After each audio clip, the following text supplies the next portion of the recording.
చూడా చక్కని తల్లి చుక్కల్లో జాబిల్లి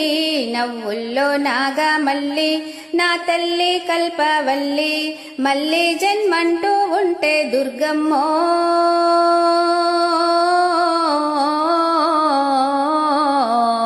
తల్లి నీ సేవకి పుడతా మాయమ్మ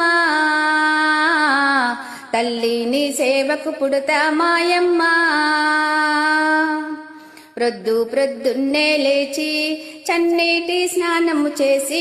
వడివడిగా అడుగులు వేసి అందాల గుడికే చేరి దుర్గమ్మకు మొక్కులు మొక్కి రాజన్నను అభిషేకించి బంగారి తల్లి నీకు కుంకుమ పూజలు చేసి మా పిల్ల పాపలనందరి నోయమ్మో